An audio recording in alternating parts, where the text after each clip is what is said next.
Alrighty then, it's time for a Trundle game, and it's a game versus 5 carries. Let's pick one. Though, to be fair, one of them is Kennen, but, you get what I mean, right? They have absolutely no utility on their crew except Kennen's ultimate, I guess. So they're just pretty much all damage dealers. You can see Talon, Lee Sin, Riven, and Ezreal. So my team is a pretty low utility team. We've got mostly poke and we've got range damage and all sorts of things. We're not a very cohesive team, so if we fuck up in team fights or let them get a considerable lead in lane, we're going to get destroyed. Now, as you can see, Riven is already getting aggro against the Jace. That's just going to happen with Riven every single time. So without red, I figure I can go and gank her rather easily. She ends up running into the bush, trying to avoid me and the Jace, and she flashes over. Unfortunately for her, the wall is able to catch her, and I actually burned my flash when I didn't really need to. I was just kind of desperate to make sure I secure the first blood for Jace or myself, so we don't get screwed later into the game. My idea of this game is to build myself either damage if I get ahead, or tanky to deal with them. Thing is, I can deal with most of the enemy team by myself. Hell, you'll see the scene right here. Lee Sin ends up Hadokening me, trying to fight me. I don't know. He used his Hadoken on me and still face-checked me anyways, and he almost got manhandled. He ended up having to burn his flash to escape. And now this is funny too. The Jace, you can see the pings right now on the map. He actually is going to tell me to go home. I don't need you here. I'm okay. But I know Lee Sin's still here. I didn't know that Riven stuck around, so I figured he was going to try to snipe the Jace. Like I said, I didn't know Riven was here, so both of them managed to kill the Jace, and I managed to kill the Riven, so it's not a total loss. Anyhow, the enemy team full of damage dealers. If I can go damage Trundle, though, I will take Cinderhook because it's really good on him, and like it's really good on him as his like only defensive item if you're going to be building damage Trundle. I'd go damage just to kill the Lee Sin, and I figure my wall would disrupt him enough, and I'd be this kind of hulking attack speed massacring bastard. And my fallback is, of course, building stuff like Randwin's Omen and Frozen Heart. Those two items would shut them down so hard if it had to come to that. Anyhow, if we lose the lane phase, it'd be really problematic for us, since, again, they don't have utility, but their individual fighters are better than our individual fighters. So it's the type of game that I have to make sure to keep them all down as much as possible, harass them, and do whatever I can. Like, I have to force ganks, and unfortunately that's not the best thing to be doing as a jungler. Though fortunately Trundle's one of those kinds of champions that in skirmishes or in bad situations he can get out of it. Like if I ever see an opportunity to be a dick, I can take advantage of it because they can't kill me. Once I have my ultimate, which I do now, I've just become this kind of immortal god. You'll see this next scene though. My flash is completely shit. I'll admit it right now, but this is what I mean. Riven's going to come in barreling through, and the Talon already burned his ultimate. She comes in, she attacks me, and it just focuses me, so I pop everything I've got. Ultimate and whatever. And it's just, there's nothing they're going to be able to do to murder me. I mean, they got close. If Talon had his ultimate and he hadn't blown it trying to escape, he would have probably been able to finish me off, though the Jace would have gunned them both down by the end of it.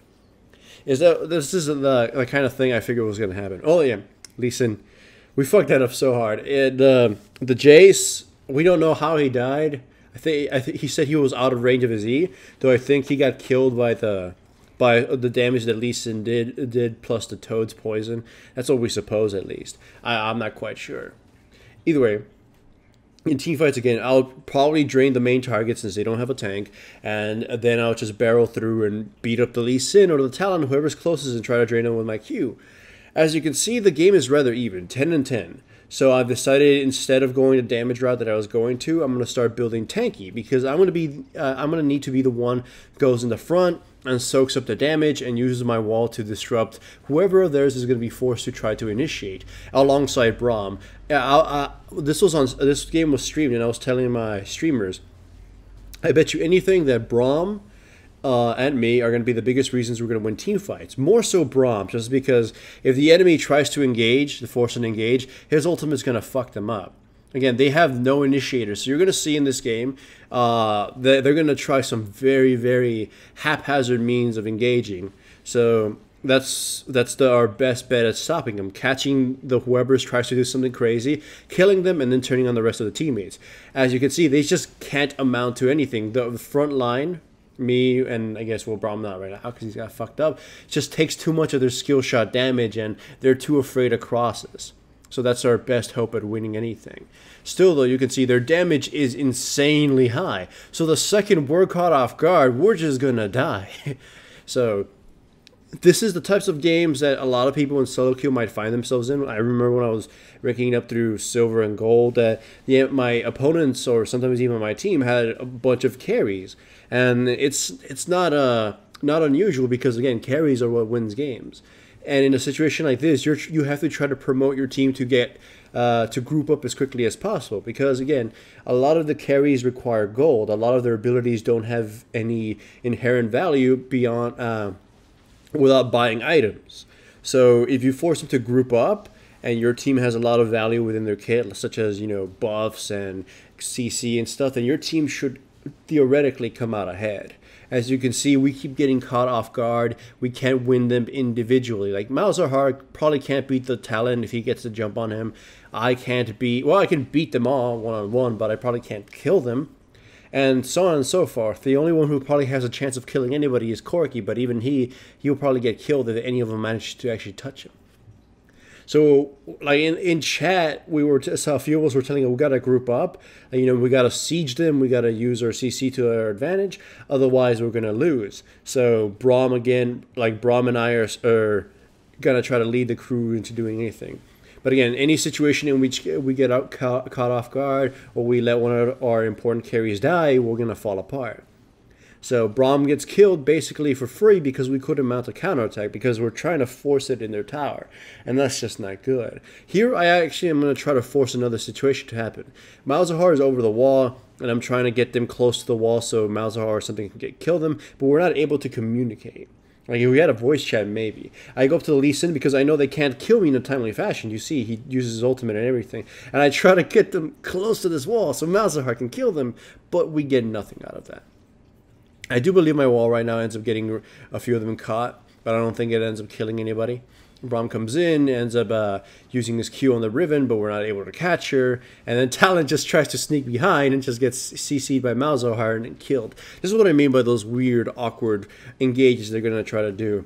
Like, in most of the situations, my team, as long as we stick together and don't let ourselves get surprised, are going to win this, hands down. Hands down.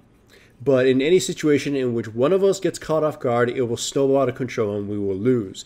It's one of those really scary games, but against any organized teams, it shouldn't happen. And that also actually gives me a kind of a topic to discuss. Riot is thinking of bringing in voice chat finally into the game.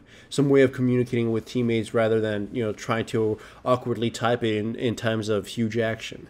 In the comments below, tell me what you think about that, because I'm a little concerned about the huge opportunities your teammates are going to have to troll the fuck out of you. And even though there is some strategic importance that will happen, you'll mostly have people being like, group up now, group up now. Oh, I didn't get any ganks from the jungler or some shit like that. So I'm very puzzled by that. Anyways, we catch Kennen by my wall, and he gets absolutely murdered. I don't think Braum's ultimate was truly necessary, but still. Talon jumps in. He's trying to snipe the Braum, but unfortunately he gets sniped instead. Fortunately he gets sniped instead. So we turn this around. We chase after them. Riven turns around and almost kills the Corky and me. Malzahar's about to join the fray. I believe the Jace still gets picked off right now. Yeah, Jace goes in. Malzahar gets the Ezreal, but Ezreal ends up blinking away and surviving. Lee Sin's gonna, I believe, kick Jace's face in. Yeah, kick his face in, but ends up getting himself killed anyway. So we're catching up to lead, and our prowess and team fights is starting to kick in. You can see most of the kills they get are just because we can't finish them all off, so they're able to pick off any of the stragglers that, any of our teammates who are low bits of health, but they're not winning team fights anymore. They're winning tiny skirmishes that we get caught off guard. And as you can see, my build is reflecting what my team needs. I've got myself the Randuin's Omen and I'm building the Frozen Heart. I delayed my Blade of the Ruined King for these items because, again, they're mostly going to be physical. They can't really kill me anymore. And Randuin's Omen is going to help stop any other weird, awkward engages. Here we chase way too much. But We chase too much. Braum misses Q, so we can't lock him in. Talon comes through, and of course he can't be, he can't really escape or do anything anymore because he just blew his ultimate. We catch the Ezreal with my wall. He ends up blinking away. They focus on me, and that's kind of their downfall. Braum gets a really good ultimate on them. It involves 2 of their deaths, and I get to survive. Riven comes in and finishes off the Braum. We finish off the Riven, and I believe one more of my teammates gets picked off at the end. No? No, yeah, you'll see right now. Jace gets picked off by an Ezreal ultimate. But that's kind of what I mean. We'll win every fight from now on, but we're going to lose members just because we don't have enough damage to finish them all off. They'll deal a lot of damage, get killed, and then the rest of their teammates will finish off the people who didn't die. It's kind of a nasty kind of game at that moment. But as soon as we get our full items and we start pushing ahead, we'll pretty much never lose. That's what I'm banking on, at least. Now, we're going for a dragon again. The enemy team is poised to steal it, and Riven does this really awkward thing where she burns her ultimate, so now her threat level plummets. Lee Sin gets caught and absolutely killed, and we're able to push for an attempted team fight. My wall is really bad right there. And then, of course, Kenny gets shot down by the Jace. Like, that was a very puzzling thing, and because of that, I'm getting super aggressive because I know the Riven's power level is down, so I'm trying to force a push, and now my teammate Jace leads us to a Baron, and we try to force that. Talon comes in, and I ping to change our attention to Talon because he can easily snipe a few of us. Talon gets killed, but then one of my teammates gets picked off, I believe. No. Yeah, Braum got picked off. Riven jumps in, forces the fight. She doesn't achieve much except getting killed. Then one of my other teammates gets killed. No, we don't. We kill them all off. This one of my teammates will die here. It's just a Jace who ends up becoming the straggler. Lee Sin finds that out, snipes out the Jace. I try to help him a little bit, but it's not enough. I guess silver lining, we got the Lee Sin's flash, and we killed them all at Baron, except the Lee Sin, of course. So it's a positive for us. Now, most of the rest of this fight is going to end up being that way, so I'll talk a little bit about Trundle. Someone asked me as to why Trundle, even during the tank meta, didn't come back out, didn't make a return. The thing with Trundle is that he's pure setup as a champion. His wall doesn't do anything unless you use the wall. Like you can get a really perfect wall on the enemy, trap somebody in the corner, or slow the enemy team, or do whatever. But it doesn't do anything except if your team is able to come up with a strategy to use it. Like right here, I use my wall to stop Riven completely. She's out of the fight, and then Braum's ultimate is able to bean her. So she pretty much contributes nothing towards this fight. Randuin's Omen stops her from joining the fray more. Something like that. That's what the power of Trundle's wall ends up, the power of Trundle's wall. But in most fights, the Riven shouldn't have been in a position to get fucked over by that wall. Or that wall doesn't do anything if my teammates weren't able to realize they should kite backwards or do whatever. So that's kind of what Trundle...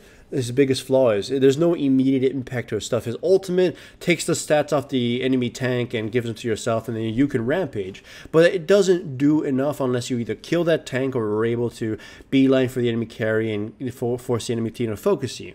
You get what I mean? Your bite takes away stats from whoever you're biting, but again, that doesn't matter if the person you're biting isn't someone truly affected by that, or your teammates can't capitalize on the sort of weakened enemy.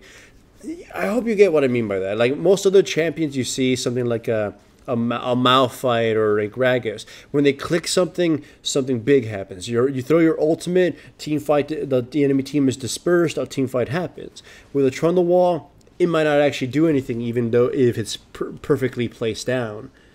It's a sad state of Trundle, but I think Trundle now will mostly excel during one tank metas, in which you one tank / one bruiser, back when it was before some meta before was where everybody in your team were squishies and you had one tank that set up your entire play, or you had one bruiser that acted as your tank that set up the entire play. So you had tanks like Wukong or Xin Zhao. He excelled during that, or at least I used him a lot during that, because I would just drain the tank, force myself onto him, and force him to use his abilities even though he didn't want to, and the rest of the team fell apart.